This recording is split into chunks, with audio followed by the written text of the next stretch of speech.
Je peux y aller? Oui, bien sûr. Batetatsab, Ahoto, Merahot,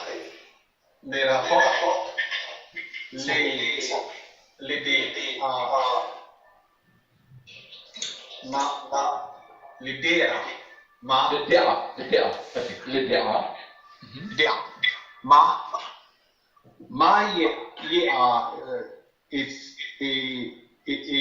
il so. Maya assez, non, c'est un ségol ici, Daniel. Ah oui, c'est un ségol. Voilà. Maya assez, oui, c'est peut-être le. Oui, c'est le signe qui te gère. Hein, c'est une continuation probablement. Ici, Maya c'est. Maya c'est l'eau. Maya c'est l'eau. Très bien. Traduction et référence. Sa sœur se plaça au loin pour savoir ce qui lui arriverait. Exode 2, verset 4. Verset 2. D'accord. Vous remarquez ici que j'ai indiqué une référence que nous verrons dans quelques instants. Nous allons voir. Alors, Ésaïe 11, 9. 11, 9, tout à fait. Pour comprendre ce verset-là, pour comprendre plus particulièrement le terme l'EDA. Alors, tout simplement, on va faire une lecture littérale. Que dit ce texte? Que dit ce verset? Je m'adresse à vous tous, hein. À Daniel évidemment, bien à vous tous, et à vous toutes. Que dit ce verset? Rappelez-vous. C'est tout à fait le début, hein. C'est tout à fait au début du livre de l'Exode. C'est la sœur de Myriam qui place. Comment le savons-nous?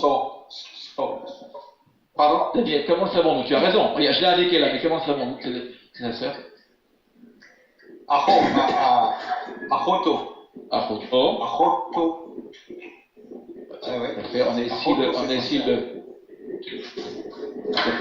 suffixe. Le suffixe pronominal. Oui, mais vous remarquez une chose. Le nom de Myriam n'est pas indiqué. Ici. Il n'est pas indiqué, le nom de Myriam. Intéressant. On le sait on le sait par rapport au contexte. On le sait par rapport au contexte. Par rapport au contexte, oui. Au contexte et même par la suite du texte. Mais on regarde dans le texte, à aucun moment il est indiqué le nom de Myriam. De Myriam. Et ce sera le cas pour qui aussi? Vous vous rappelez pour qui? Dans le texte, Exode. Ce sera le cas pour les parents de Moshe, de Moïse. Ah oui. Rappelez-vous. Ish Lévi, rappelez-vous, et Eshet Lévi. On n'aura pas le nom ni de la mère, ni du père. Père qui s'appelle, vous vous rappelez, le nom du père de Moïse? Aram, je crois. Daniel, Amram, tout à fait, Amram, courant Israël, aujourd'hui, Amram. Il y a un nom un peu moins courant qu'on ne donne plus aujourd'hui, le nom de la mère.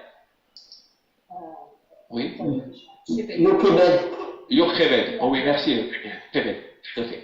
Vous remarquez, texte de l'Exode 2, il n'y a ni le nom de la mère, ni le nom du père, et ni le nom de la sœur. Pourquoi, d'après vous, auriez-vous une idée? Il y a plusieurs raisons, mais on va dire l'idée principale. C'est pas une question d'humilité, en fait, ils sont effacés. Ils ont effacé, c'est très bien. Pourquoi? Parce que pour laisser la place à Moïse et à Dieu. Exactement, tout à fait. Parce que tout le focus est mis, toute la lumière est mise sur Moïse. C'est le personnage principal. Alors on va le voir, et Myriam, ici, est un personnage retiré. C'est vrai, elle agit, regardez bien. Je veux dire aussi qu'elle agit, regardez bien, dans le retrait. Nous, bien évidemment, nous voyons ce qu'elle fait. Le texte nous le rapporte, vous le voyez. Mais, a priori, la personne le sait. Non, personne ne sait ce qui se passe. Nous le savons. Le nom de Myriam apparaîtra, je ne me trompe pas, il apparaîtra, auriez-vous une idée quand? Il apparaîtra quand? Pour la première fois dans le texte biblique? À la sortie d'Égypte? Quand elle chante? Oh oui, très bien, Jacqueline. Oui, Jacqueline. Oui, Jacqueline. De l'autre côté de la mer Rouge, en fait. Exactement, tout à fait. Excellent. Vous voyez? Quand on lisait un texte, toujours voir quand les noms apparaissent. C'est important, parce que comme vous savez, ça j'y reviens tout le temps, bien, lorsque le nom apparaît, c'est vraiment la personne elle-même qui existe. On n'existe que par notre nom. Vous direz, vous voyez, elle agit dans le. Un peu dans le secret. On peut le dire. Ici. Et vous remarquerez que c'est un dire, regardez, c'est marqué Melachok. Vous voyez Melachok? Hok qui veut dire au loin, Au loin. Point de vue géographique, mais tu peux dire, c'est ce que vient de dire notre ami Daniel, et tu viens de dire elle s'est retirée. Est-ce que vous... Est-ce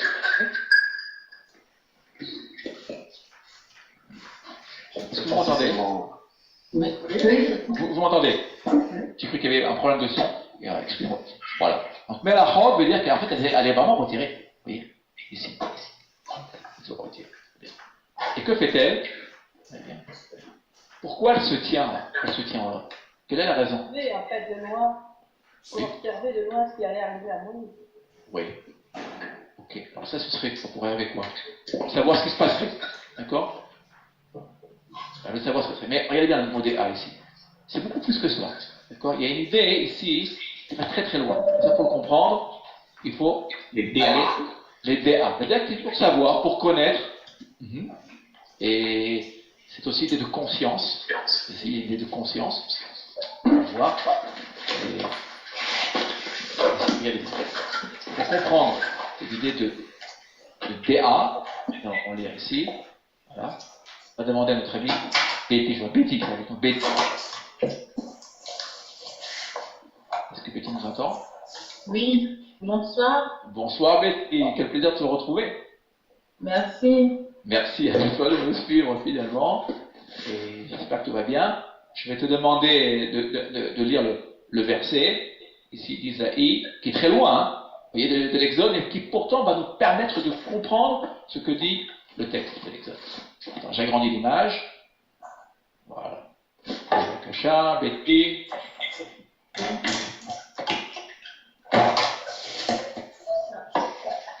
Est-ce que Betty nous entend? Je vous entends. Très bien. Est-ce que l'image apparaît chez toi? Alors, attends. Voilà. Loya. Où? Loya. Yari où? Loyari où? Ah oui. Loyariou. Vélo. Yochereto. Béron. Un. Béron A. Kodoshi. Faites très bien le rôle. Vous voyez, s'il a fermé non accentué, ça je vous le rappelle, petit point de grammaire. Vous voyez là, ici, s'il a fermé, ça prend fini par un dalet, ici, et qui n'est pas accentué. L'accentuation sur le chi. Kodoshi. Kodoshi. I. Maléa. Maléa. Maléa. Oui. Arrête. Des A. Et Yeval. Adonai. Ah non, et Adonai, pardon. Adonai. Il y a des sons que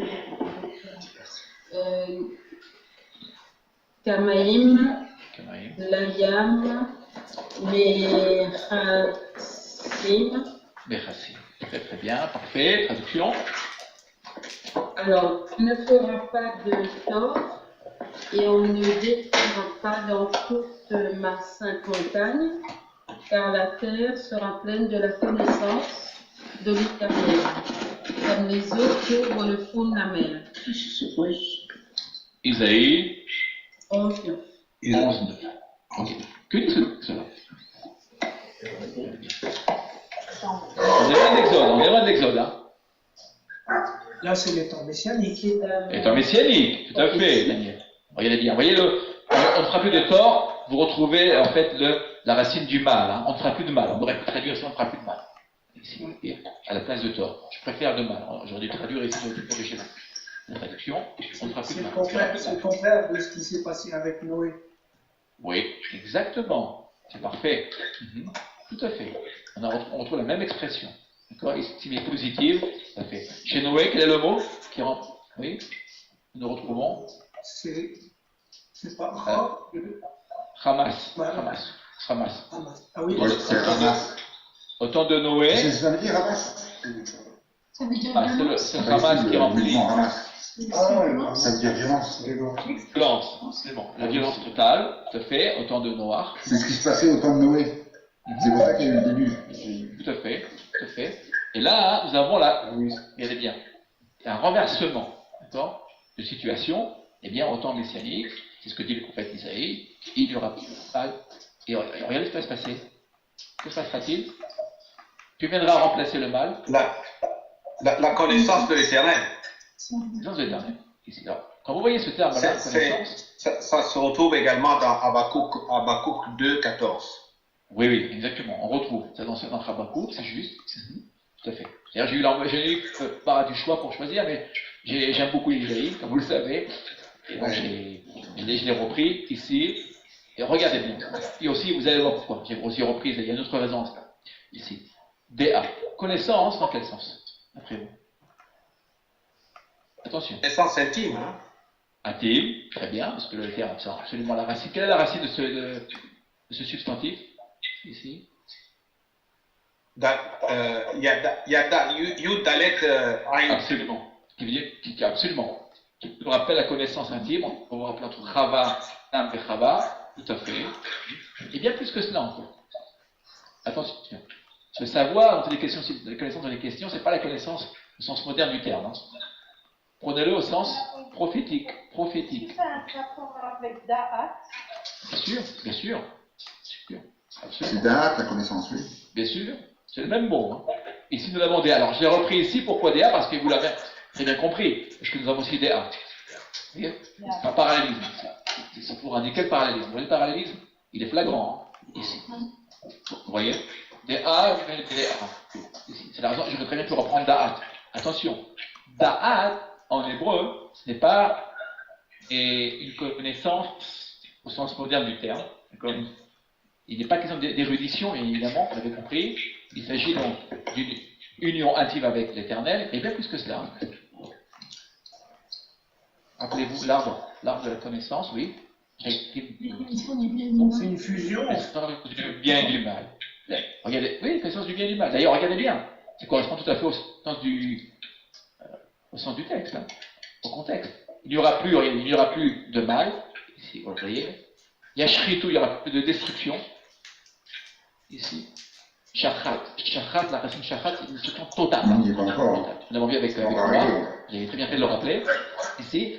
Et à la place, regardez, s'il y aura cette connaissance. Connaissance de quoi bien? Du bien et du mal, qui est aussi une connaissance prophétique.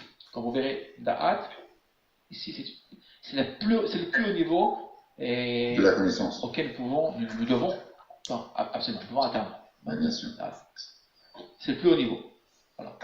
Et ça, ce sont on va dire, les grands mystiques, les grands chercheurs spirituels. Et évidemment, là, tous les hommes, à la fin des temps, atteindront cette connaissance. On en est encore loin, malheureusement.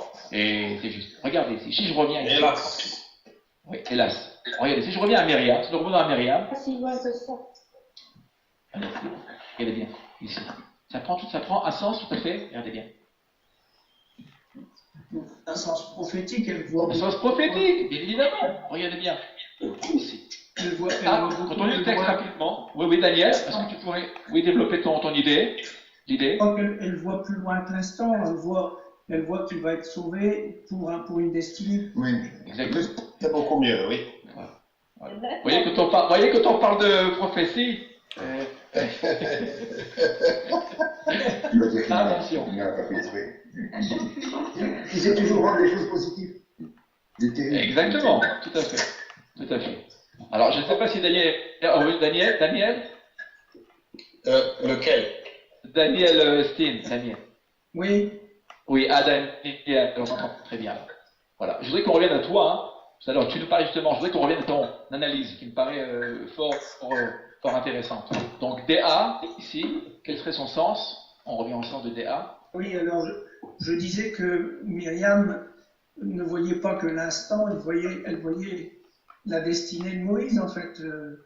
Et elle se rendait compte qu'il partait pour une destinée importante et c'est peut-être aussi pour ça qu'elle se mettait en retrait, une forme d'humilité. Tout à fait, tout à fait. Et aussi, en fait, quand il est né, ils ont dit qu'il était beau. Hein? Donc, Exact. ils voyaient qu'il y avait quelque chose dans Il n'est pas arrivé, Samuel, hein? Si? Non? Comment? Attendez, je voudrais que Jacqueline finisse son raisonnement. Oui, Jacqueline? Quand il est né, ses parents ont vu qu'il était beau et c'est la raison pour laquelle ils l'ont caché. Et en fait, Myriam a vécu ça et elle a vu que ses parents avaient vu quelque chose dans cet enfant. Exactement. Alors là, tout à fait. Et là, tu remontes au Midrash, ce qui est juste. Vous voyez, ce que vient de faire Jacqueline, c'est intéressant. Le texte biblique est très, comment dire, ne dit pas grand-chose finalement sur Myriam. On n'a pas grand-chose. C'est-à-dire que on pense, on imagine, que Myriam finalement voyait à l'avance, en fait, ce que ses propres parents, c'est-à-dire Yocheved et Amram, ne voyaient pas. Elle avait une vision prophétique. Voilà. Alors quand il est né, évidemment, il était tov, il était bon, il était beau. Vous vous rappelez de ce passage? Ah oui, quand il est né, il était tov, il était beau, Voilà. exact. Il était bon, tout à fait. Alors ça nous rappelle quoi? Ça nous rappelle les premiers versets de Bereshit, de Genèse. Absolument. Où il est dit que, vous vous rappelez que lorsque l'Éternel créa la lumière, il est dit juste après qu'il trouvait que la lumière était bonne. Tout à fait, était bonne. Donc à partir de là, c'est ce que dit notre amie Jacqueline, et bien à partir de là, lorsque Myriam verra le bébé, en fait, verra la lumière autour du bébé. Donc elle dira, il est bon. Le terme tov en hébreu, le terme tov a deux sens. Il a le sens de beau et de bon. Voilà. Bon. Mais en plus, c'est elle qui a encouragé ses parents parce qu'ils étaient séparés, ils ne voulaient plus avoir d'enfants. Et c'est Myriam qui a eu cette intuition. Excellent. Ses parents pouvaient revenir ensemble pour avoir un enfant. Donc en fait, elle se sentait un petit peu liée avec cet enfant, je pense. Exactement. Alors encore une fois, ça c'est encore le Midrash, l'exégèse. On n'a pas beaucoup de renseignements. On sait qu'à un moment donné, il est dit, elle alla vers son père. Je sais pas si vous voyez, si vous vous rappelez ce passage. Pourquoi? Alors là, on ne sait pas ce qui s'est passé, et c'est ce que tu viens de rajouter, Jacqueline, c'est-à-dire qu'en fait, elle allait voir son père, elle lui dire, mais non, même dans une même en esclavage, même en Égypte, tu dois, encore faire des enfants, d'accord? Parce que probablement que, en faisant des enfants, eh bien, le Messie, si je puis dire, d'une certaine manière, le libérateur naîtra, en fait, de cette union, voilà. Et Amram écoutera, c'est ce que dit le texte, c'est ce que dit l'exégèse, le message. Amram écoutera sa propre fille. Et l'influence. Pourquoi? Parce que Myriam est une prophétesse. Elle voit très loin, elle sait que qu'elle aura un frère qui deviendra finalement, qui sera le libérateur d'Israël. Elle le voit. Mais attention, regardez ce que disent nos sages. Ils disent qu'elle agit dans ce sens. Elle va aider, d'accord, et si je puis dire, les événements, elle va créer l'événement d'une certaine manière, puisqu'elle ira voir son propre père, Amram, pour que son père finalement connaisse Yocheved et que Moïse vienne au monde. Voilà. Donc elle voit ce que d'autres ne voient pas, et là quand il est dit, c'est ce que vient de dire Daniel, quand il dit l'Edéa, ici il faut le prendre au sens vraiment prophétique du terme. Mais on vient de le voir avec le texte d'Isaïe, d'Éa, ici. On s'est vraiment transporté dans le futur. Hein, ici. Donc c'est pas simplement savoir.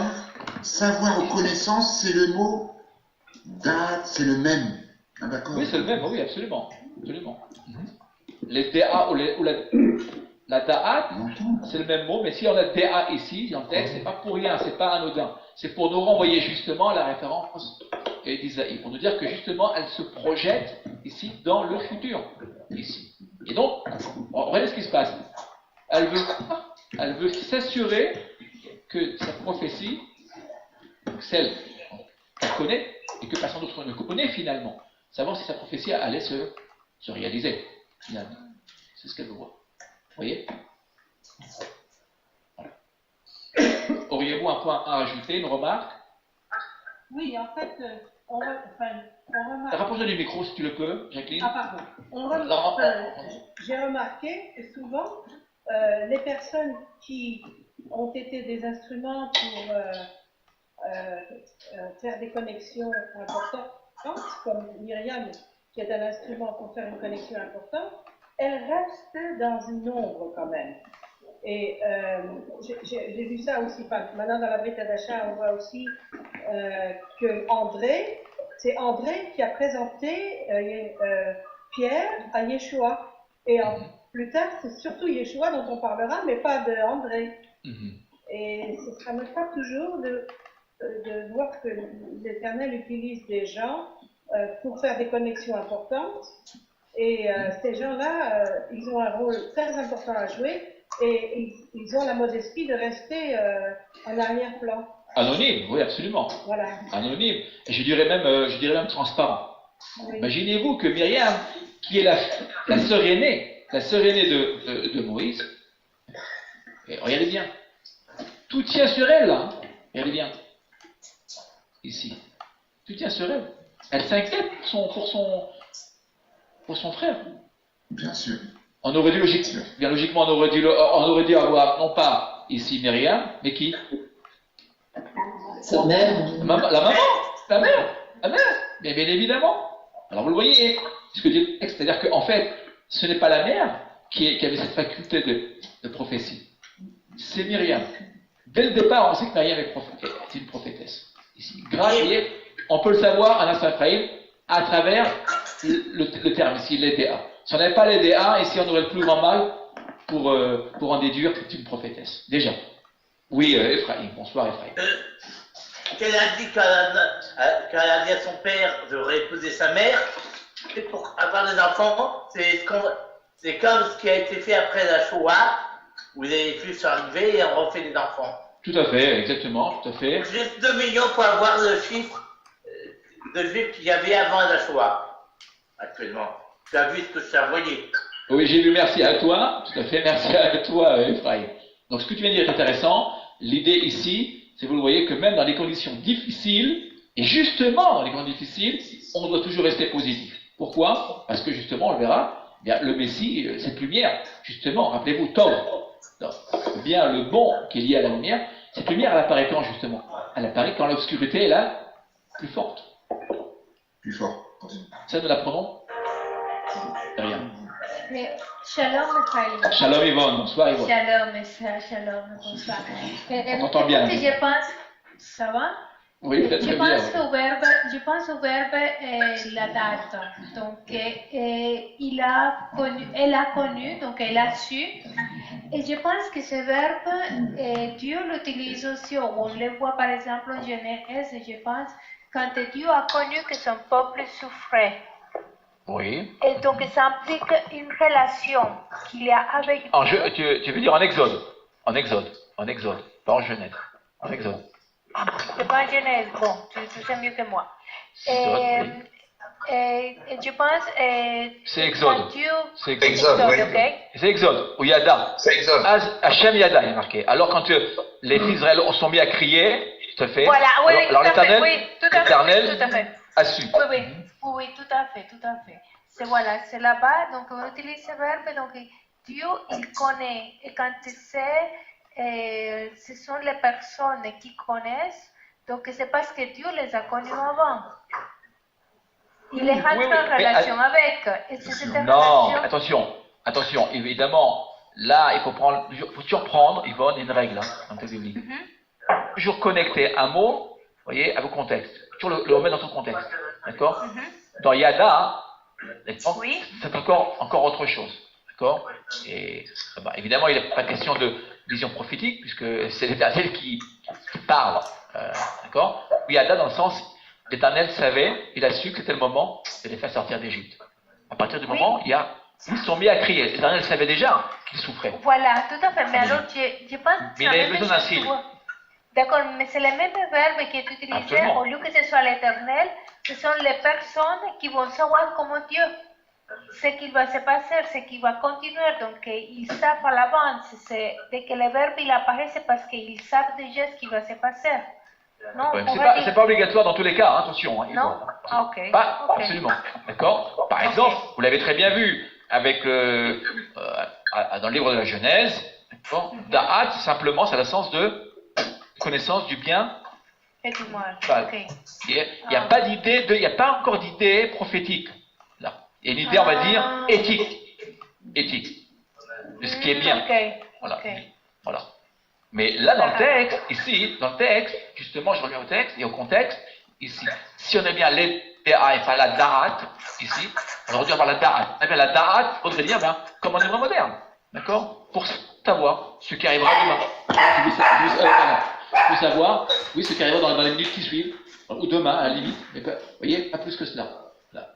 Il y a une connaissance, on va dire, cognitive. Voilà. Pas du tout. Il s'agit d'une connaissance prophétique. Oui, et ça, nous le savons grâce à la comparaison des textes. Sans cela, on ne pourrait pas en déduire que c'était une prophétesse. Ici.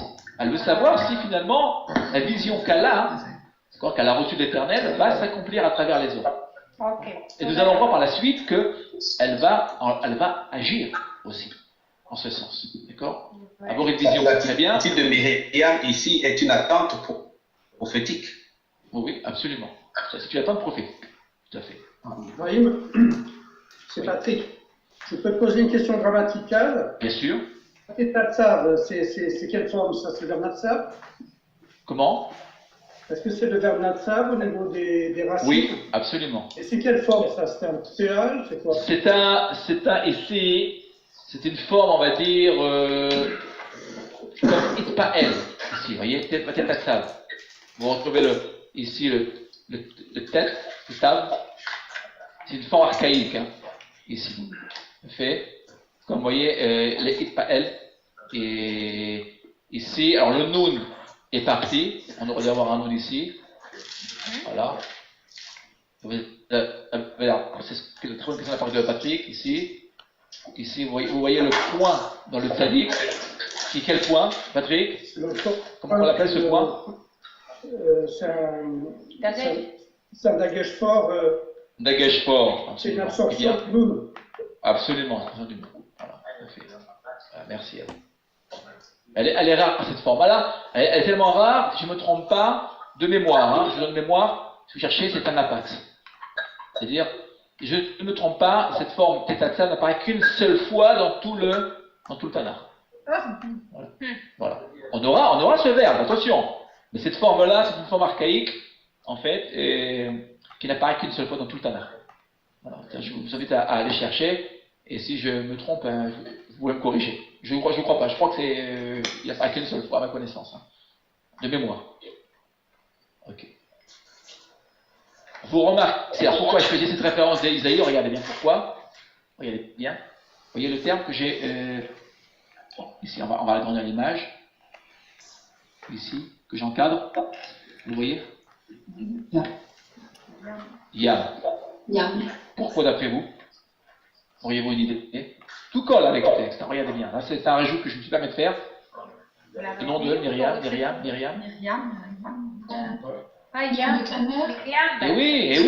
oui, Myriam. Myriam. Voilà. On va écrire le nom de Myriam. On va l'écrire. C'est quoi Myriam? Un instant. Voilà. Et Yam. Voilà. Vous voyez? Et ici. Vous le voyez? Si. La Yam. Myriam, regardez bien, Myriam, en fait, elle a cette connaissance, vous voyez, ici, qui ressemble à l'océan. Elle est d'une certaine manière, elle est l'océan, vous voyez, d'une certaine manière. Comment? Myriam, alors Myriam, il y a plusieurs suppositions. Wow. En quelque sorte, c'est elle qui porte Moïse, là. Mais tout à fait, mais absolument. C'est elle qui le porte, absolument. Absolument, elle va aider, d'ailleurs, elle va aider, on va le voir par la suite, elle va aider à ce que la prophétie se réalise. Hein. C'est-à-dire qu'il y a ce qu'on appelle la prophétie, d'accord, ce que l'Éternel a décidé, il y a un programme divin, mais attention, nous allons le voir, ça j'y reviens tout le temps, vous l'avez remarqué, l'homme, d'accord, les hommes, les personnages vont aider, participent à cet accomplissement prophétique. On va le voir dans un instant. Voyez Mar ici, Mir, c'est en fait Myriam, c'est Mar, dans le sens de Mar. Que veut dire Mar? Amer. Amertume. Tout à fait. Elle est à l'amertume, on va dire, vous voyez, la mer, l'océan, qui a le goût amer. Pourquoi d'après vous? Auriez-vous une idée? Il y a plusieurs possibilités, mais on va prendre celui-ci pour l'instant. Oui? De la souffrance. La souffrance, oui, de qui? De Myriam qui est consciente de ce qu'il se passe. Oui, du peuple, absolument. Mais Myriam, elle représente... Yvonne, rapproche de ton micro. D'abord, on ne te voit pas. Et alors, on voit qu'on puisse entendre. Voilà, si tu peux. Tu m'entends, ça va mieux? Oui, ça va? c'est mieux. Ok. Mais je l'ai mis directement, je sais pas. Ça va Voilà. comme Oui. ça. Donc, quelle est ton idée? Une vote? Alors, mon idée, c'est que peut-être Myriam, elle personnifie, qu'elle est la personnification de la souffrance du peuple à ce moment-là. Exactement. Exactement. Elle porte toute la souffrance, toute l'amertume de son peuple. Comment nous le savons? Rappelez-vous, bien, tout à fait, il est d'Exode. Parce que les fils d'Israël vont souffrir, vous vous rappelez? Les Égyptiens vont leur rendre la vie amère. Amère. Donc elle porte ici toute la souffrance du peuple d'Israël. On va dire des fils d'Israël. C'est pas encore un peuple, ici. Alors que Moïse. D'après le nom de Myriam, il y a à la fois l'expression de la souffrance et l'espoir de la délivrance du peuple. Bon, regardez bien, il y a les deux là. La sœur de Moïse. Oh là là. Attendez, on ne peut pas parler tous ensemble. Elle a dit à sa mère de faire un autre enfant. On ne sait jamais, si tu fais un garçon, peut-être il fera partie du Messie que nous attendons. Eric, on a beaucoup de problèmes pour t'écouter, Eric, je suis désolé. Il vient de lui tout à l'heure. Oh pardon, excuse-moi. Ok. Un par un. Ok. Alors, l'amertume. C'est ce que nous allons dire. Daniel, c'est un ce que vient Daniel. L'amertume, ici. C'est justement dans les moments les plus difficiles, les plus obscurs, les plus amers, que justement, finalement, que la rédemption s'annonce. Et Myriam, vous voyez, elle tient absolument. Finalement, Myriam, elle saura, c'est ce que dira un des plus grands sages du XXe siècle, qui est encore vivant d'ailleurs, Adin Shamzas, il dira qu'elle est la sœur, non pas seulement de Moïse, mais d'Israël. C'est la grande sœur de toute ici. Pourquoi? Parce qu'elle porte en elle toute l'amertume d'Israël. Voyez.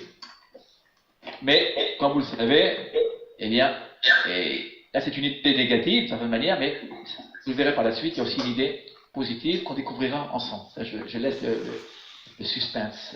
Voilà. Il y a un suspense. Vous verrez que là on a l'amertume et qu'on découvrira après autre chose. Comment? Shalom tout le monde. Bonsoir Alicia. Bonsoir. Elle porte aussi surtout la sagesse. Ton micro Alicia, ton micro.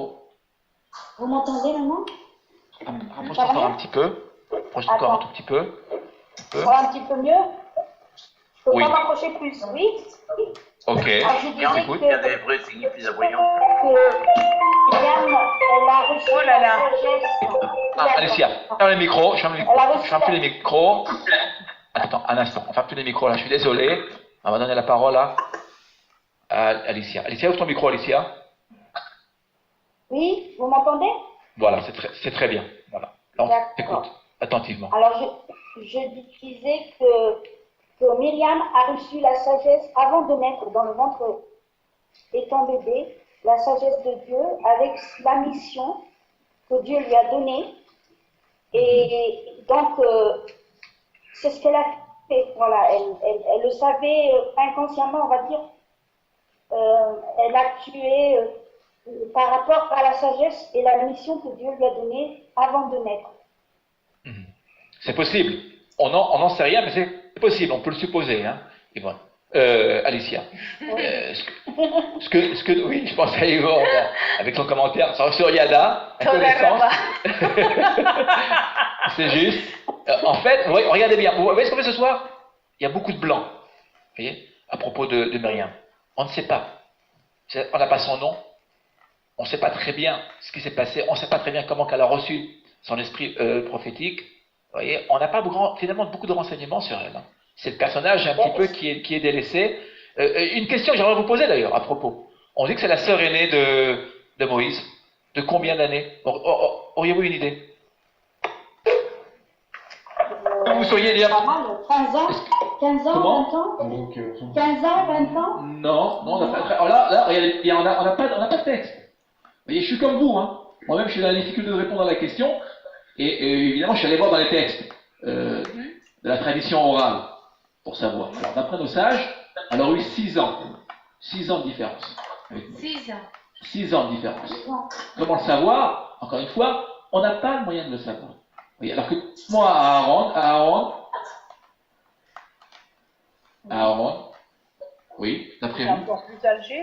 C'était Non, attention, Aaron, il y a, non, non, il y a la sœur aînée, ils ne sont que trois. Hein. Il y a Myriam, Aaron et Moïse. Moïse, c'est le plus dernier, Moïse.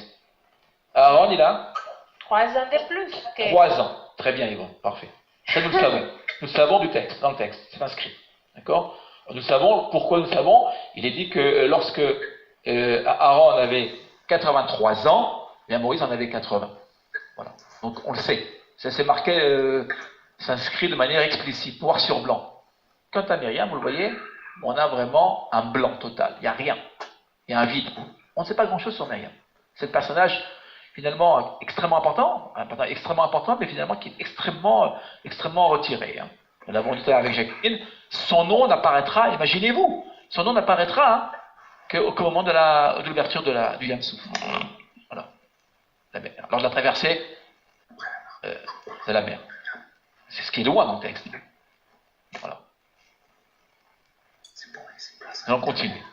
Vous voulez bien? Je vois ici Christine Petersen. Christine, bonsoir. Christine. Bonsoir. Bonsoir, merci d'être avec nous. Attends, je vais agrandir l'image. Voilà. Très bien. Alors, Bevakasha. Christine, attends, je vais prendre mon curseur. Ah oui, alors là. Bevakasha. Non, ça va être épouvantable, excuse-moi. C'est pas grave, tout doucement. On est d'accord dans la lecture. Si tu le peux.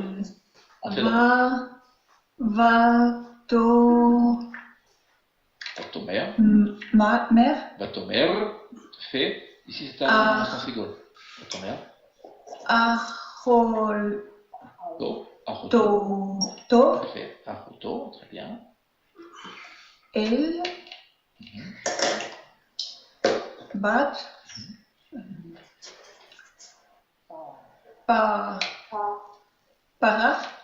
Paro. Oh, excusez-moi, hein, je suis vraiment nulle. C'est pas grave. On continue. C'est J'allais dire ça. l'exercice. Ouais, exactement. Merci. Et Yvonne, voilà. Yvonne, tu vois, Christine, on t'encourage.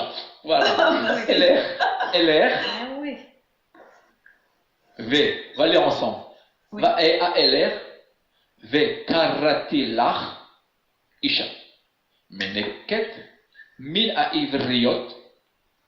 V. Teniklach. Et Yalet. C'est une forme posable. Yalet, ça veut dire enfant. Traduction, Christine. Ça vient de Yalad. Je peux lire en français? Oui, absolument, au contraire. On tient au courage. Alors, sa sœur dit à la fille de Pharaon, j'allais t'appeler une nourrice des femmes des Hébreux. Elle t'allait l'enfant. Exact. On a manqué pour Ouais. Moi, j'allais t'appeler une nourricière des femmes des Hébreux. Ici. Des femmes des Hébreux, oui. Voilà. Pour qu'elle t'allait l'enfant. D'accord, très bien. Je n'ai pas entendu. Voilà, très bien. Alors, on va essayer de commencer ce verset, de nouveau, vous voyez. Comment t'appelais Myriam?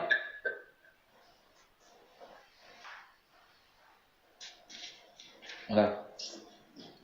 Est-ce que vous m'entendez? De nouveau, il y a un problème technique? Non. Oui, ça se coupe. Achoto.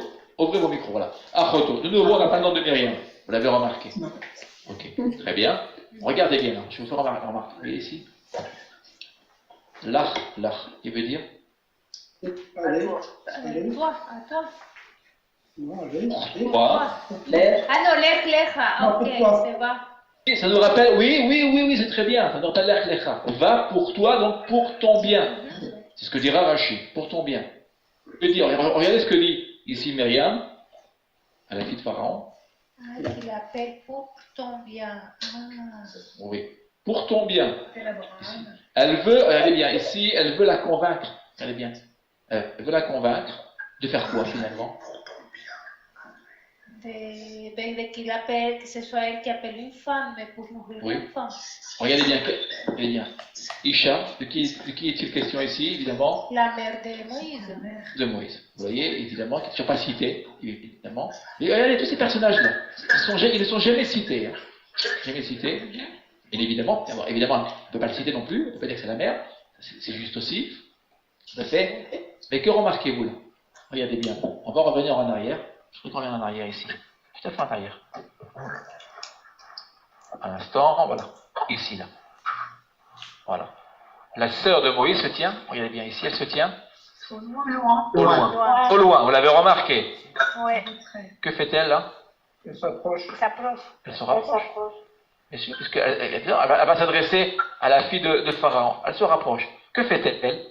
Elle agit. Vous voyez l'action là, hein? Elle n'agit pas. Elle est au loin.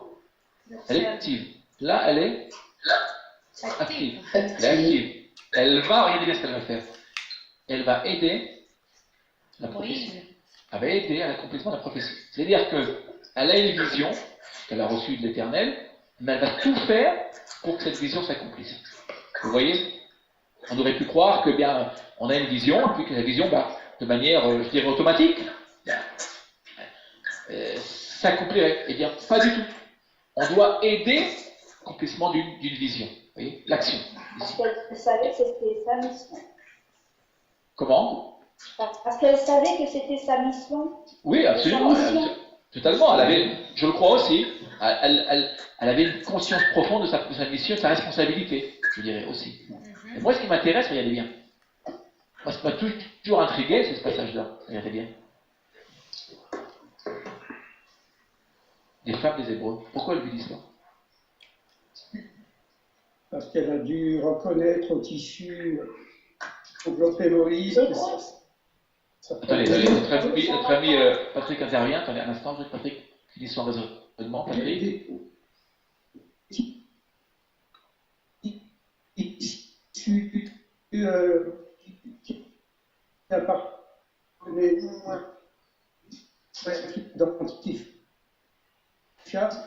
C'est ça?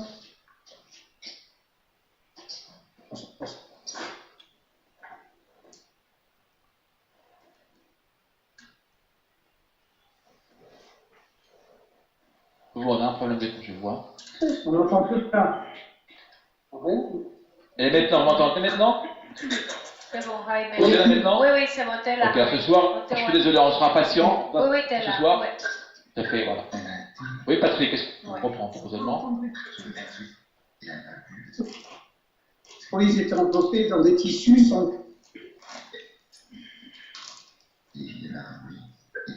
égyptiens, mais peut-être particuliers aux tribus des Hébreux, et qui ça, je ne sais pas. Oui, c'est possible, ici. Je ne sais pas à quoi tu penses, mais... Non, je vous demande.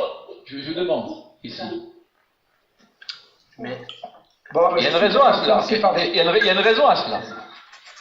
Regardez bien. Parce que Myriam savait parfaitement que c'était son frère. Et qu'elle elle était par une femme hébreu, par sa mère, parce que c'était son frère.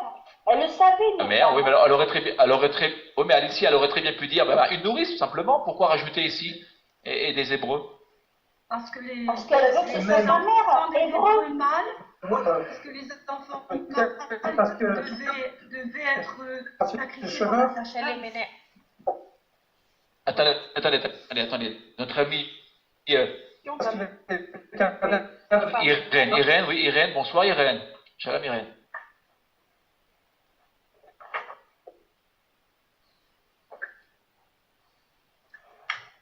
Oh, je n'entends pas. Pareil. Oui, les femmes ont consigne de regarder de quel sexe. Oui, on t'entend Irène. Les sages-femmes, je recommande. Oui. Il est ouvert. Ah, il est ouvert. Oui. Mon micro. Oui. Tu disais donc, Irène. Les sages-femmes avaient... Oui, que les sages-femmes avaient pour consigne de sacrifier les enfants mâles hébreux. Vous avez entendu? Excellent. Oui. Tout à fait. Exactement. Donc, elle est là. On peut donc en déduire explique aussi, oui, et que, ça explique que aussi la la vie est donnée par qui? La vie est donnée par qui, la vie? Myriam, Oui, que la vie sera donnée justement par ces femmes. Absolument. Une femme hébreu, en fait. Vous le voyez? Pour dire que finalement, la rédemption sera... Est-ce que vous m'entendez bien maintenant? Attendez? Oui. La rédemption, regardez bien. Vient des Juifs. Pour nous dire à nous, et aux générations futures, que si Moïse a été sauvé, certes, par la fille de Pharaon, on le verra, parce que c'est la fille de Pharaon qui va finalement récupérer l'arche, le berceau de Moïse. Attention, la source de la rédemption est avant tout, oui, la mère. C'est d'abord avant tout la mère de Moïse. Alors ça, on l'apprendra par la suite, mais que ce n'est pas simplement la fille de Pharaon, ici, qui est en jeu. Vous voyez, ici c'est aussi donc, et bien évidemment, la mère de Moïse, qui est une femme vous voyez? Parce que si on avait une nourrice, on aurait très bien pu en déduire, une nourrice étrangère. C'est bien une femme hébreu pour dire que la rédemption, en fait, prendra sa source. Un instant, Esther, que la source de cette rédemption, en fait, c'est Israël. C'est bien la mère de Moïse, ici. Oui, Esther. Bonsoir, Esther. Merci à Irène. Bonsoir. J'ai toujours reproché Myriam, la prophétesse de la fille de Pharaon. Elle a cette même humilité. La fille de Pharaon, on n'en parle presque pas. Alors qu'elle a un grand rôle. Bithia. Et d'ailleurs, elle a eu un prénom, on l'a nommé après. Dans le Shirachirim, on l'a nommé bien après. Alors que si Bat Pharaon n'avait pas été là, si Bathia n'avait pas été là, qu'est-ce qu'il en serait devenu? C'est ça qui me fait frissonner. Alors c'est vrai il est vrai que la fille de Pharaon a joué un rôle important. Ce que nous finalement comprenons, c'est que finalement la rédemption, vous le voyez ici, est due aux femmes. Hein. Vous l'avez remarqué. Oui. Il y a la fille de Pharaon, il y a la mère de Moïse, il y a qui évidemment? Et la sœur. Bien sûr. D'accord. Vous voyez ici. Voilà. Donc c'est très important de retenir ça. La rédemption d'Israël, eh bien, nous la devons à trois femmes. À la fille donc à la sœur de Moïse, à la mère de Moïse et à la fille de Pharaon. Trois femmes. En fait, la fille de Pharaon, c'est qu'un instrument, juste pour que cela puisse se concrétiser. Absolument. Ouais. S'il te plaît, Raïm. S'il te plaît, Raïm. Toutes les trois sont des instruments. Absolument. On va donner la parole à Eric. Toutes les trois sont des instruments de la rédaction. Ah oui? Oui, c'est moi? Oui, Raïm. Est-ce qu'on peut dire que, aussi, du fait que par rapport à l'allaitement aussi, qui prend beaucoup d'années, sa mère biologique de Moshe, il est bien normal que ça soit précisé que ça serait une femme des Hébreux. Oui, mais ça aurait très bien pu, non? Oui, alors, ça aurait très bien pu donner une autre femme, hein, à la limite, Eric. Non, je parle du fait qu'elle va lui raconter aussi l'histoire de son peuple. Voilà, absolument, c'est ce que, dans ce sens-là, d'ailleurs, tout à fait d'accord avec toi. Tout à fait d'accord avec toi. C'est très intéressant ce que vient de dire Eric. Vous voyez ici ce que dit Eric? Parce qu'on va apprendre que finalement la conscience, nous l'avons vu il y a 15 jours de cela, que la conscience justement de l'identité hébraïque sera donnée justement par le lait, par l'apport. Quand la mère donne le lait à son enfant, elle lui raconte une histoire et elle lui a raconté probablement cette histoire de l'esclavage et que nous retrouvons plus tard à travers l'action de Moïse. Tout à fait. Et je suis convaincu. Il ne faut pas oublier que la mère de Moshe est rentrée en Israël après avoir perdu ses enfants. Tout à fait. Ok, nous continuons. Et tu as vu ce que j'ai envoyé on regardera après, il ne faut pas regarder en même temps. Voilà. suis basé sur un livre qui s'appelle Hermès et Apôtre, une biographie des personnages bibliques. Merci Ephraim. Nous regarderons, je laisse nos amis regarder. D'accord, je me concentre avec vous sur le texte. On va demander à Daniel et Véronique. Excusez-moi Ephraim et Esther, on va continuer si vous le voulez bien avec Daniel, Véronique. Ah, Daniel. Vous entendez là, ça va? Oui, très bien, on s'entend. Voilà. Vous m'excuserez ce soir avec la liaison qui est difficile, mais on va essayer de surmonter le problème. Va-t-on Va-t-on là, bat, paro, l'écrit, vetler,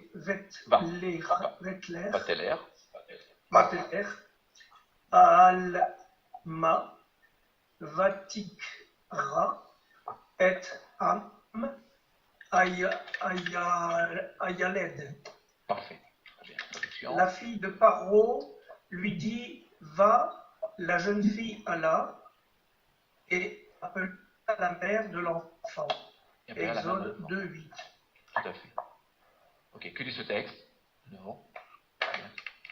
Ici. Ouais. Ici, elle reçoit une mission.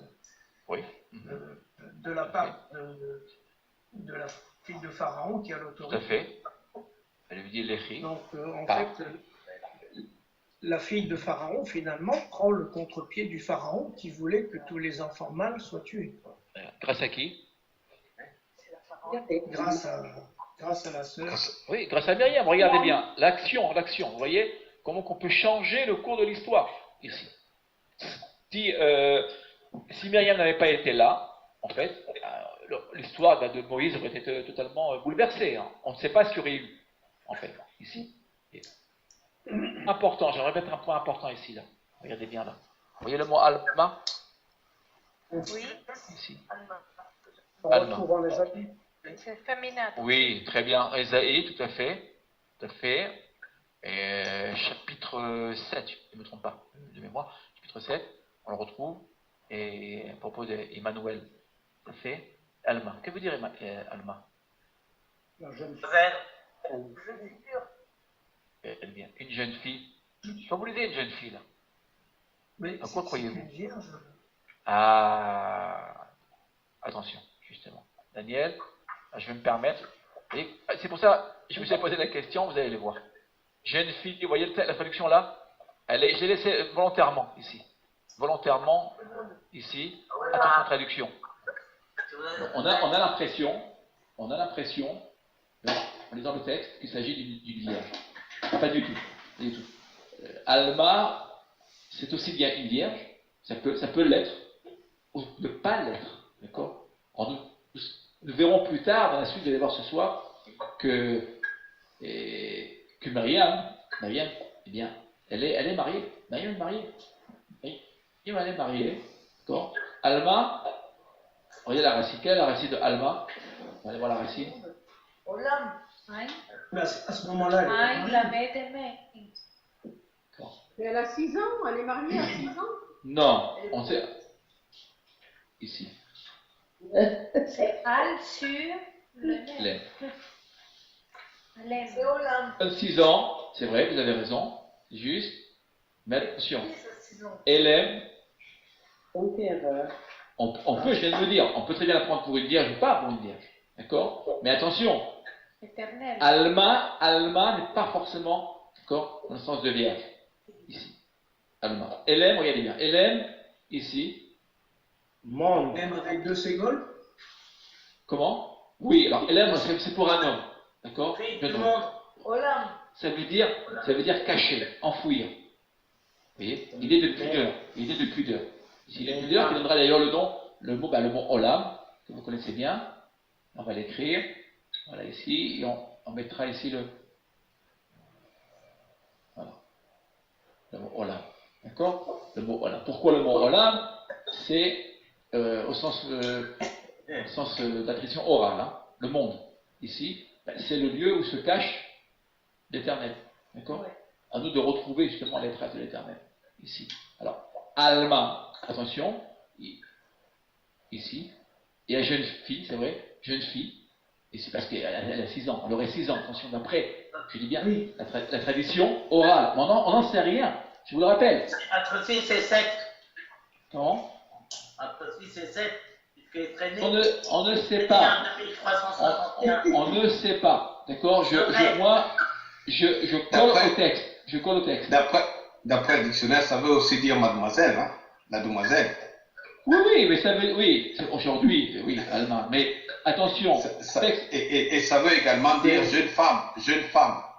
Ou femme qui est aussi mariée. Là, je vous dis. Plutôt dissimulée. Oui, dissimulée. Dissimulée, c'est une pudeur. C'est une femme qui est pudique. Je voudrais vous dire la chose suivante. Quand on vous dit la jeune fille, ça veut dire qu'en effet, on s'appuie probablement sur la tradition orale.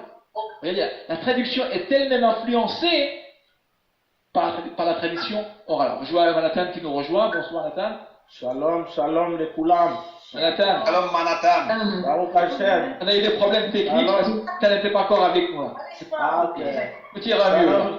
Shalom, shalom. Shalom. Tu nous as manqué la dernière fois. Je sais. Shalom Michel, shalom Daniel. Shalom à tous. Shalom, shalom. Vous avez vu ce soir, on a eu du retard ce soir. Oh, c'est voulu. Vous voyez, c'était voulu pour que Manhattan nous rattrape à temps. Vous le voyez ici. Baruch Hashem, Baruch Hashem. Alors, regardez bien là. Je tiens à vous le dire et à répéter. Attention, je mets vraiment avec un point d'exclamation. Alma, je sais que dans les évangiles, d'accord, Alma est traduit par vierge. J'en ai bien conscience. D'accord. Sans rentrer dans le détail, attention, si vous revenez à la source biblique, le mot Alma, ça je peux vous le dire parce que j'enseigne aussi les prophètes et Isaïe. D'accord. En effet, Daniel a tout à fait raison. Dans le livre d'Isaïe, nous trouvons Alma. D'accord. Et la jeune fille. Et là-bas, c'est juste. Nous l'avons. Mais attention, Alma, ce n'est pas forcément une vierge. Je tiens à le préciser, les Hébraïsants le savent. Donc attention à cela, c'est une mauvaise, même dans les évangiles, je peux vous le dire, c'est une traduction en fait, je crois qui est liée à la Septante, si je ne me trompe pas. D'accord. Il faut remonter à la Septante. C'est-à-dire, si on remonte au texte biblique, il est censé ne pas se tromper. D'accord. Alors là, regardez bien, quand je vous dis la jeune fille, évidemment, si on se rapporte à la tradition orale, eh bien on est censé penser qu'elle avait 6 ans, ici. D'accord. On n'en sait rien. On n'en sait rien. Allemand, on aurait très bien pu dire la jeune femme, la jeune femme. Vous voyez ce que je viens de la traduction là, elle est dangereuse. Pourquoi elle est dangereuse? Il faut se répéter. Les coups de la prendre, pas la prendre. Moi personnellement, je me méfie. Mais je l'ai c'est pas longtemps. D'accord. C'est une jeune femme. Elle est peut-être plus âgée qu'on ne le croit. On n'a pas d'âge à propos du Myriam. On n'en sait rien. Pourquoi? Parce que c'est peut-être pas important. Oui. Une jeune fille, c'est de toute façon, c'est déjà plus un enfant. Ça serait une adolescente. Oui, aussi. Alma peut très bien compris ici comme une adolescente, oui, mais au sens de vierge. Ça pourrait très bien être au sens de vierge. D'accord. Parce que Alma veut dire c'est une jeune femme, une femme mariée. Du grec, cette histoire de confusion. Oui, on l'a. Ah oui, tout à fait. C'est ce que je viens de vous dire, ça vient du grec. Absolument. On a, et il faut revenir toujours à la source, d'accord? La jeune fille cachée. Hélène, c'est une femme pudique. Là, le texte, c'est pas, vous voyez, on n'a pas le mot Yalda. Voir le mot Yélette. Toujours. Je vais vous dire une chose. Vous voyez là ce qui se passe? On a le mot Yélette pour Moïse ici. C'est vraiment un enfant, quoi. Mais regardez, c'est un enfant. Alors qu'on sait très bien que dans le texte, c'est pas un enfant. C'est un bébé. Il aurait dû dire Tinoc. Oui, Tinoc. Bon, on l'a pas dans le texte biblique, le mot Tinoc. D'accord? Mais c'est vrai, tu as raison. On a le Tinoc parce que, regardez pourquoi Tinoc. Parce que si on revient au texte ici, le mot Tinoc vient, regardez d'où vient le mot Tinoc. Bébé, un bébé. Il vient, ici, attendez un instant. Tinoc, comment tu dis ça? Ménéket, vous voyez Ménéket? Ici. Ménéket. Ouais. Ah, c'est ça. Ténik, ici. Ténik. Linok, ici. Voilà. Allez. D'accord. Voilà. Je vois Shmuel, bonsoir Shmuel. Salut, comment vas-tu? Je remercie Shmuel. Alors, je vois Shmuel, c'est très bien que tu sois là, Shmuel. Vraiment. J'ai lu le long post que tu as posté justement sur le mot Alma. Ah. Ah, je lis tout, hein. Ça, je regarde. D'accord. Shalom, Alors, Shmuel. Shmuel, je voudrais que Shmuel en dise un mot. Shmuel, est-ce que tu pourrais dire un mot justement c'est pas prévu, hein, vous voyez, notre communication, à propos du mot Alma. Alma, donc c'est du mot caché. Et si je me souviens bien, par rapport au Talmud, par rapport au sage d'Israël, Chazal, Alma, c'est le monde caché d'une femme, d'une jeune fille, pardon. Et le monde caché d'une jeune fille, c'est sa virginité. Et voilà, quoi. Alma. Forcément. Non, pas forcément. Pas forcément. Pas forcément sa virginité. Ça peut l'être. Ça peut l'être. Mais pas le monde caché d'une jeune femme, en principe, quand c'est dans les textes bibliques, bon, c'est ce que j'ai lu dans les textes de Chazal. Ok. Caché Chazal, chez les sages d'Israël, je vous le répète, j'y tiens, c'est ce que j'enseigne Isaïe, et je vous invite à chercher dans une concordance, hein. Une concordance de Shushan, par exemple, Even Shushan, la concordance. C'est excellent. Je le connais très bien, Yvonne le connaît très bien, vous verrez que ça peut être une vierge, ou ne pas l'être, d'accord? Et voilà. C'est pas obligatoire. En tout cas, c'est une jeune fille, et tous les textes montrent que c'est une jeune fille qui n'a pas eu encore de relation. Ok. En tout Non, cas, mais attention, Shmuel, je répète. Là, le texte nous dit jeune fille. D'accord? On peut le traduire de la sorte, mais attention, c'est pas obligatoire non plus. On ne sait pas l'âge, on ne connaît pas l'âge de Myriam. On ne l'a pas l'âge. Non, mais regarde par exemple la femme comment elle s'appelait? Ah, je me suis réveillé dans un papier pas trop longtemps. Oui. Il y a plusieurs textes bibliques, tu les connais bien aussi, où chaque fois, le mot Alma est utilisé, il est parlé d'une jeune fille qui est la fille de la future femme de Jacob. Rachel. Rachel. C'est le mot Alma qui est utilisé. Et chaque fois qu'il utilise le mot Alma, c'est toujours des jeunes filles qui ne sont Je vais retrouver, et je vais rechercher de nouveau. Et ça peut l'être, hein. C'est pas bon. Continue.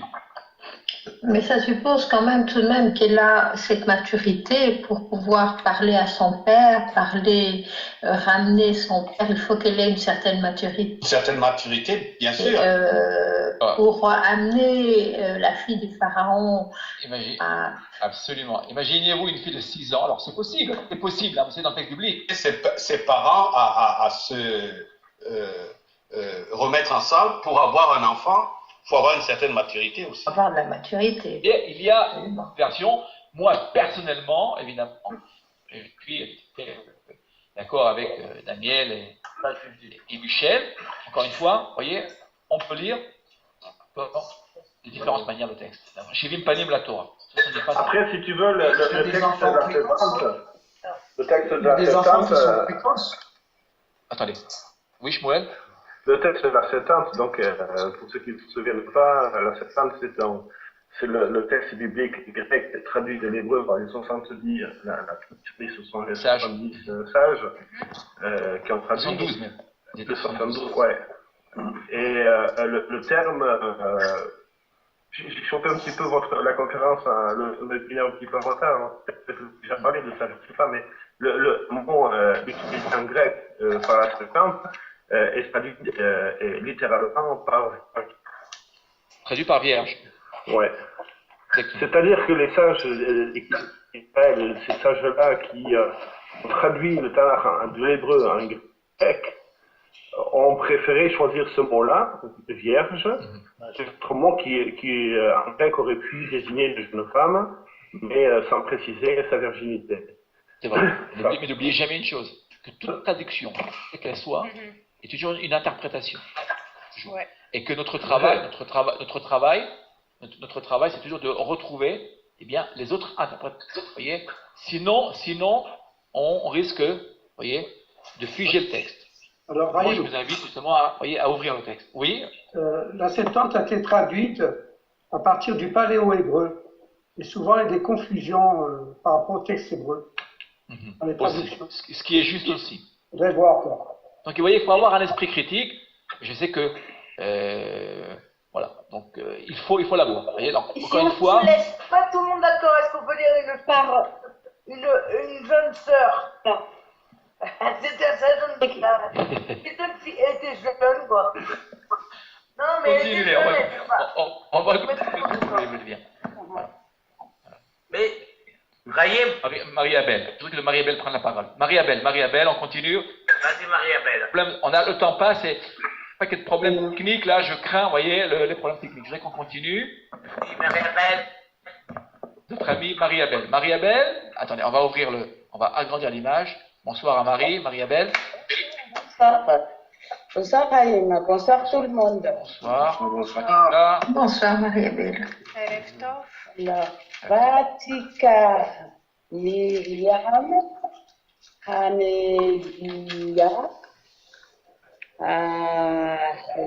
Ahod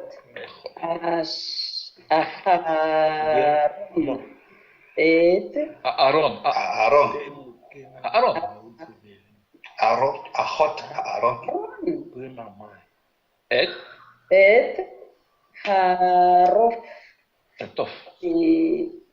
Oh, ouais, excuse-moi. Tatof Beyada.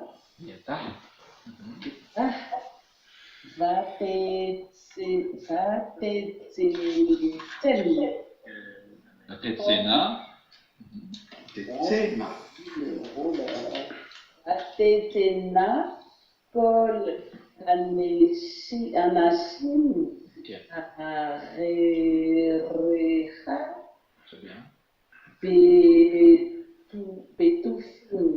Betupim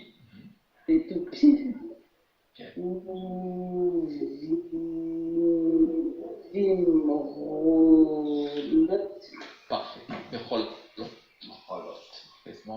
Myriam, la prophétesse, sœur d'Aaron, prit un tambourin en sa main, et toutes les femmes la suivirent avec des tambourins et des danses.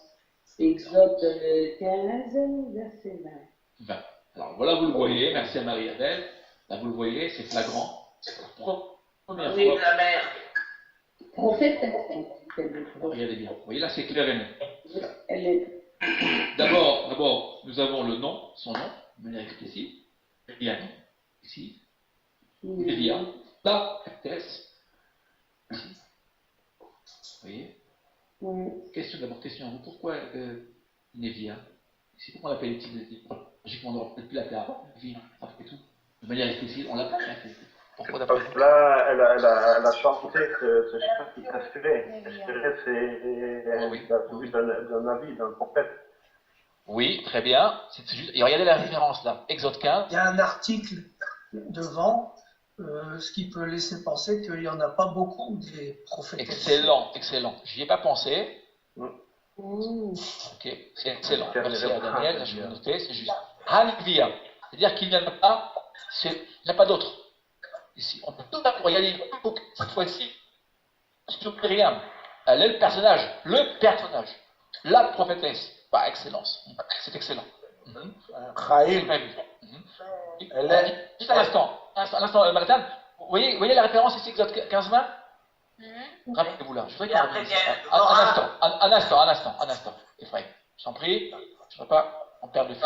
Rappelez-vous là, vous vous rappelez là, cette première vignette, ici, vous vous rappelez? Que se passe-t-il? Elle est loin là, et elle se pose loin, Myriam, la sœur de très loin, pour savoir ce qui se passera plus tard. Regardez là, que se passe-t-il finalement? On va revenir là, au verset. Que se passe-t-il? Exactement ce qu'elle avait prévu. Regardez bien. Ça veut dire quoi? Quand vous voyez le nom ici, Myriam, c'est l'accomplissement. Ça veut dire quoi? C'est l'accomplissement de la prophétie. De la prophétie. Vous voyez, il y a identification de la prophétie avec le nom de Myriam. Tant que la prophétie n'est pas encore accomplie, Myriam n'a pas de nom. D'une certaine manière. On peut le dire. Vous voyez? Dès que la prophétie se réalise, son nom apparaît. Voilà. Mais elle est reconnue comme prophétesse, là. Et elle est reconnue comme prophétesse. Exactement. Excellent. La preuve, ce que tu viens de dire, Hanevia. Revenir à Névia, c'est-à-dire qu'on l'appelle la Névia. C'est pas elle qui s'appelle Névia. Évidemment. D'accord?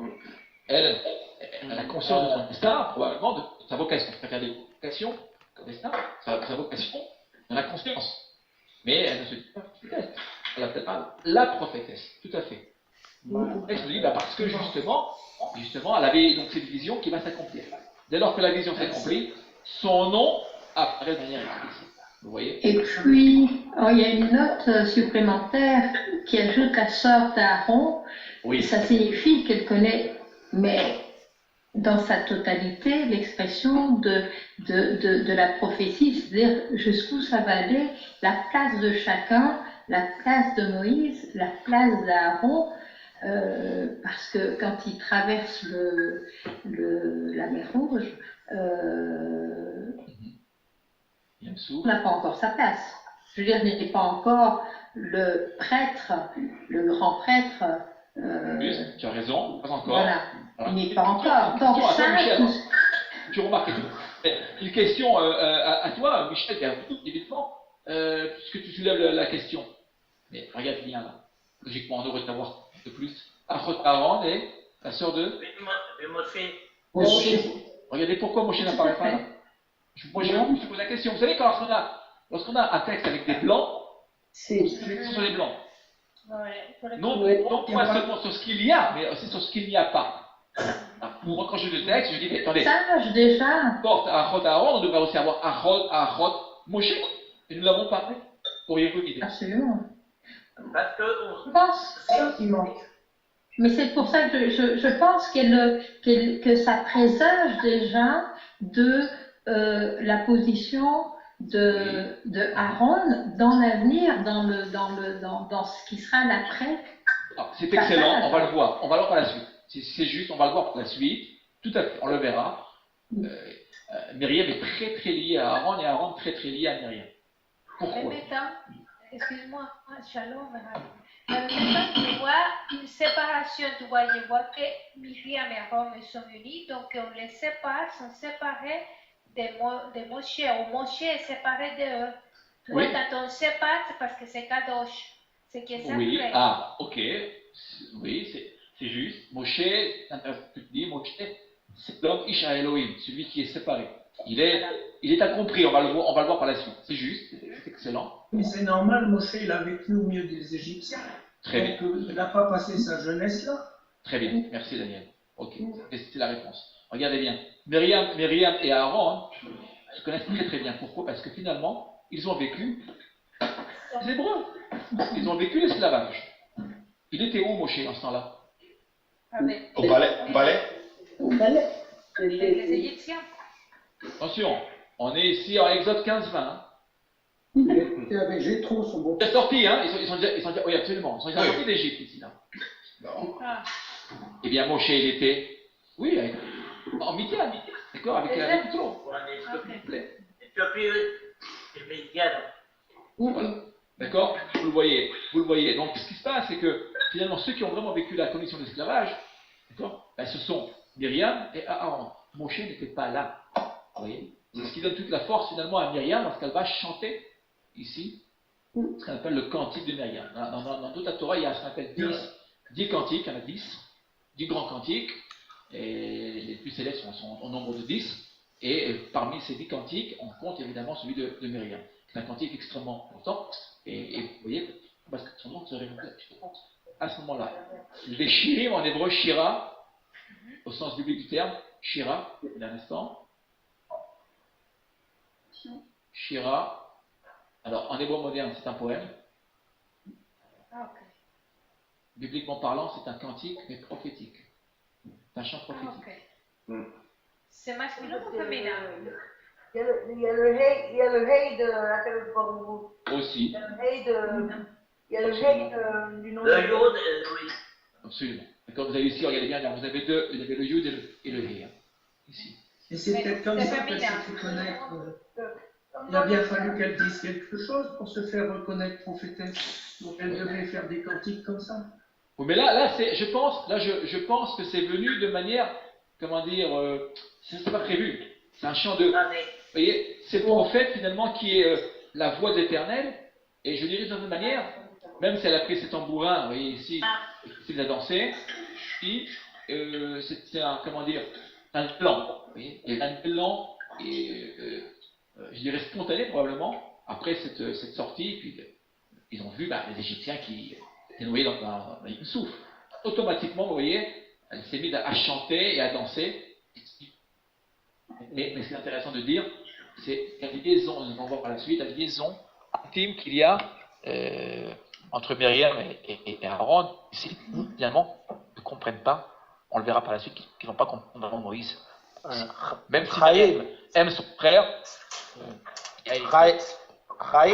Oui, madame, excuse-moi. Une question banale. Oui. Alors, un prophète, c'est celui qui rapporte le message de Dieu. Alors, qu'est-ce que Myriam a rapporté au peuple d'Israël, des particularités, comme prophétesse? Navi, c'est... Navi, on va le voir, on va le voir. Il y a 7 prophéties. C'est des prophéties qu'on ne connaît pas, parce que là, ça apparaît, et tout ce qu'elle a fait avant, on ne le sait pas. Exactement. Voyez, mais c'est ça, c'est un véritable outil, un instrument de l'Éternel. Manhattan a raté le début, il a manqué le début. On a dit, Manhattan, tout à fait au début, que Myriam est un personnage assez mystérieux. Pourquoi mystérieux? On n'a pas beaucoup d'éléments finalement. Rien.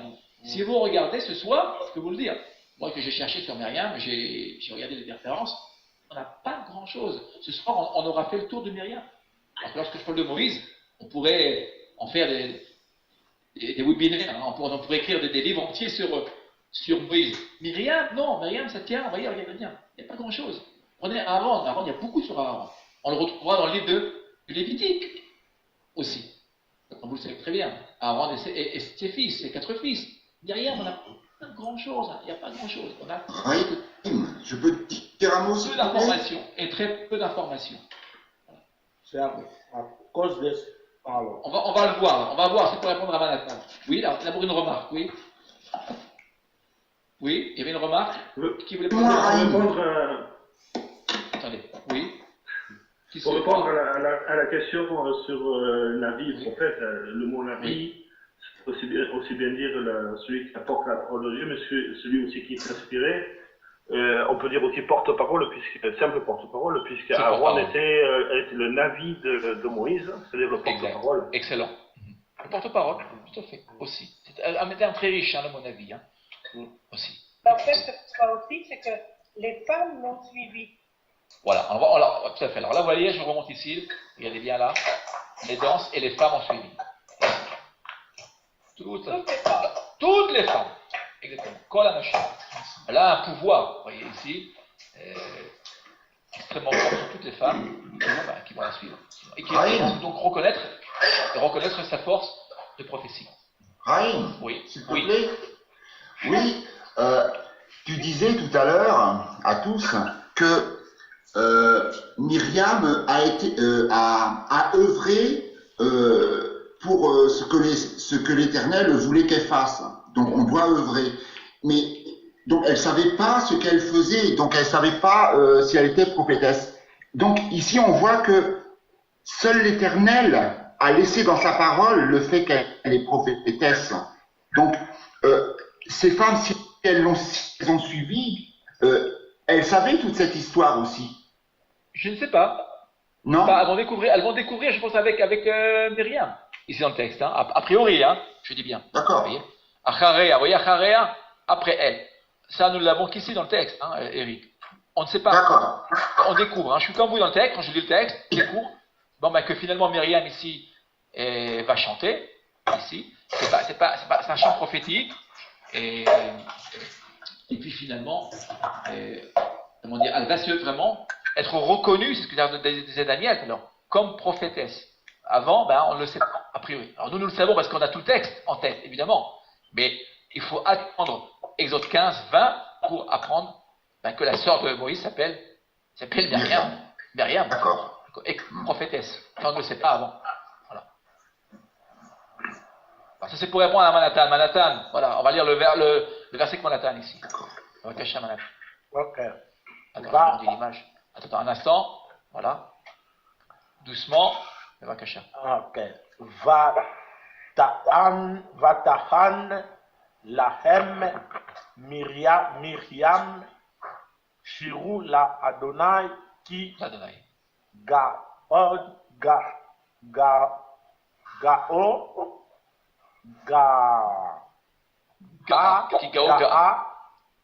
Une tautologie, on a une tautologie là.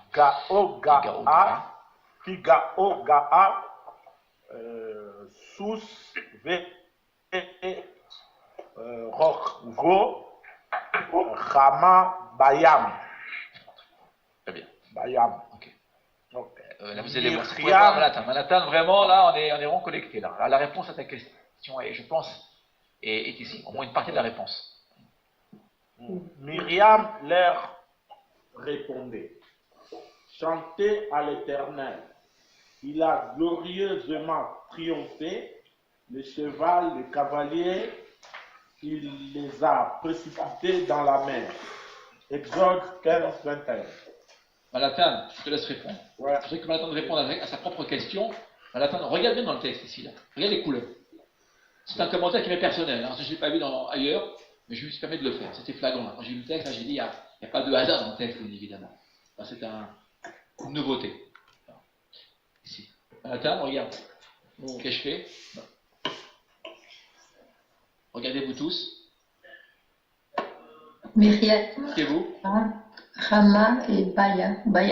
Il y a un jeu de lettres entre un jeu de Rama et Baram. Bien sûr, il y a c'est l'inversion. Ça, c'est flagrant. Quand vous lisez ça, vous devez le voir. Évidemment, on va le prendre ici. Voilà, Yam, évidemment. Alors, Yam, il n'y a pas de problème. Vous voyez ici,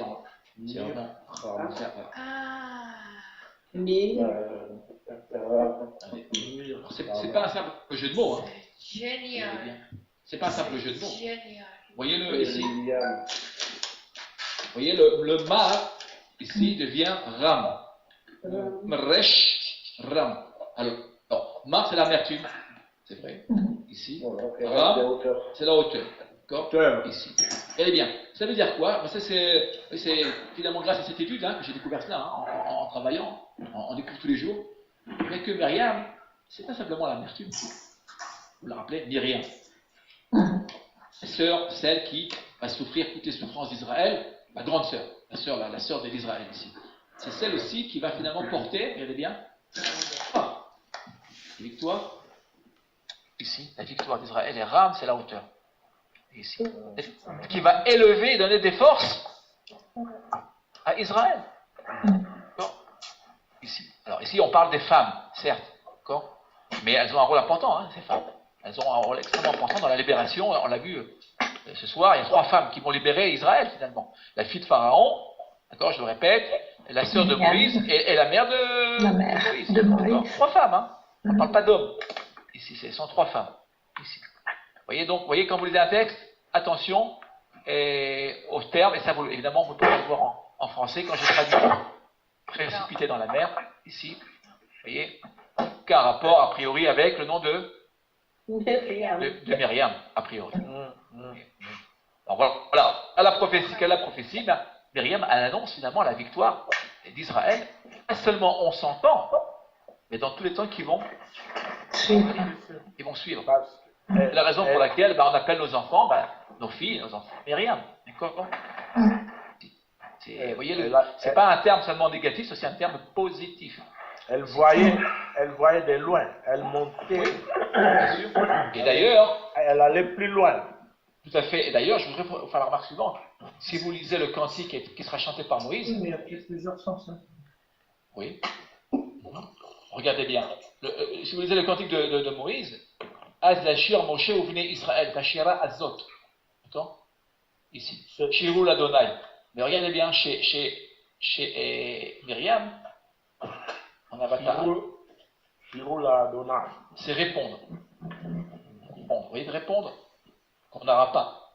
Si vous prenez ce texte-là, rappelez, côté des hommes, il y a le chant de Moïse. À la suite de Moïse, tous les fils d'Israël vont chanter, en fait, et suivre Moïse. Là, et après, juste après le chant de Moïse, nous avons le chant de Myriam. Mais chez Myriam, regardez ce qui se passe ici. On a ici la réponse. Ici, Ta'an. Donc, quelle est la racine de ce verbe? La racine, moi, On est. Anan, Ada. Anna. Aïna, Noun, Yud, Mediu. Qui veut dire répondre. D'accord? Dans le dictionnaire, vous l'aurez avec un ré à la fin parce que vous aurez la troisième personne singulier à l'accompli. Anna. Anna ou Anna répondu. Voilà. Pourquoi elle a répondu? Une attente. On le répond à une attente. Ce chant, en fait, répond, je le crois, le contexte, répond à une attente. Voilà. Qui sera évidemment accomplie. Vous voyez le texte? Intéressant. Ici, évidemment, elle reprend le chant de Moïse, hein, qui Gao, Gaa, et Sous, Velochoro. Voilà. Là, on a toute l'idée, vous voyez, on a ici l'image de la noyade du cavalier. Et... C'est aussi une situation très logique parce que dans son attente depuis la naissance de son frère, elle est dans l'attente de tous les événements à venir et il y a tellement de choses qui se passent. Et donc, cette mer qui s'ouvre et ce chemin qui s'ouvre, c'est pour elle une apothéose en fait. C'est vraiment le sommet. Michel, c'est d'une certaine manière, elle répond en répondant aux autres. Et vous avez remarqué le masculin, la haine. Elle répond pas seulement aux femmes en fait. Hein. Je me corrige, je relis le texte avec vous. Elle répond à qui? À tous. À tous. Vous le voyez le masculin, la haine. Là. Ouais. En fait, Paul s'était déjà inscrit dans son prénom depuis l'Égypte. Bien sûr, tout à fait. Tout à fait. Et là, regardez bien, à l'instant matin, regardez bien ce que je dis avec vous. Il y a ici encore une idée intéressante. Gao veut dire élevé. Ici. Gao. Gao, lorsqu'il a noyé les cavaliers, il était d'abord élevé, vous voyez, dans la mer, pour mieux les noyer. Gao. Et c'est aussi l'idée de Gao, c'est aussi l'idée d'orgueil.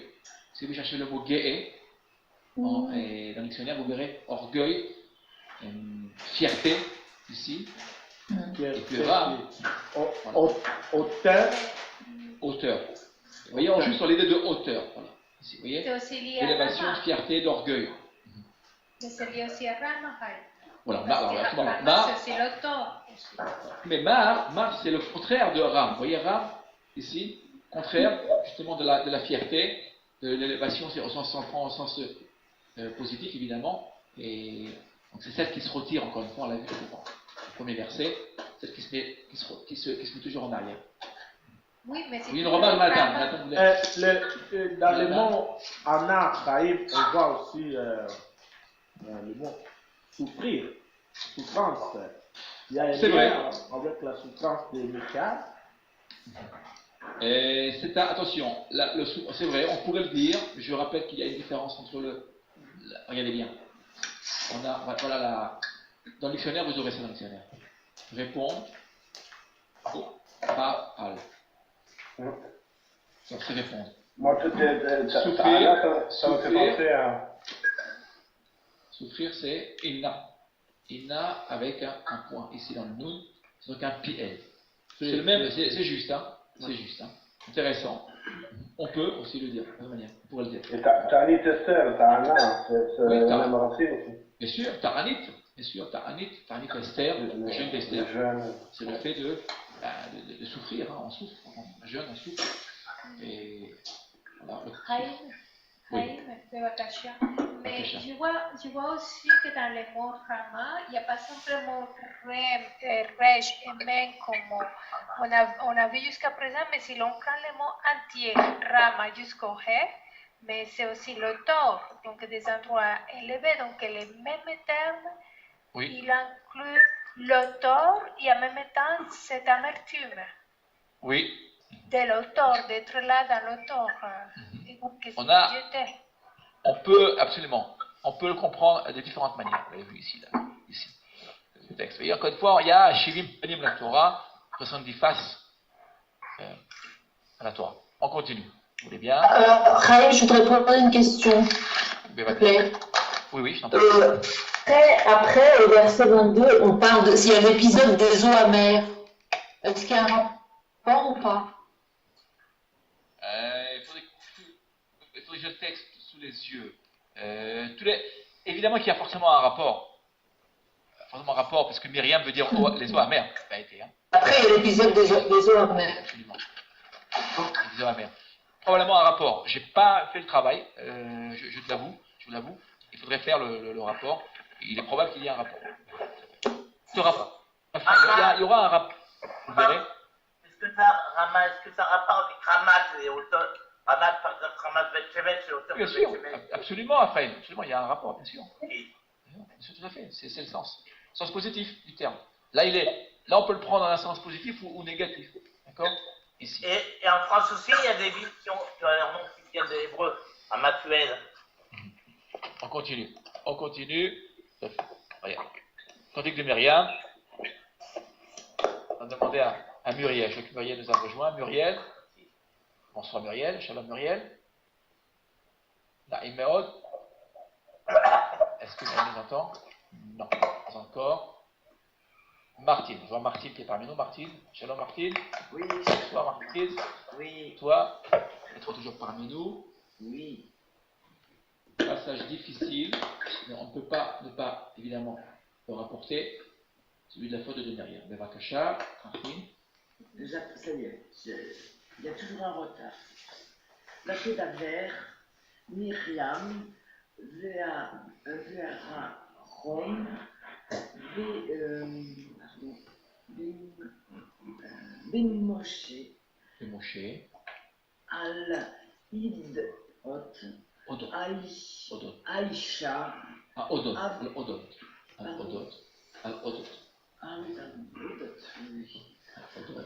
Aïcha, Avouchi, Asher, Lakar, Isha, Vushit, Qui Isha Hushit. Virushit, Lakar. Parfaitement. Myriam et Aaron parlèrent sur Moshe au sujet de la femme éthiopienne qu'il avait prise, car il avait pris une éthiopienne. Dans Nombre, chapitre 12, verset 1. Ok. C'est un passage difficile à comprendre. Ici, alors, vous voyez le mot Kushit? C'est le mot Kushit. Ici. Oui. C'est à défendre. Alors, il y a des textes où vous le trouverez noir. Voilà. Noir. D'abord, il y a des textes où on verra le mot Kushit, noir. Kushit, d'accord? Mais alors, le pays de couche,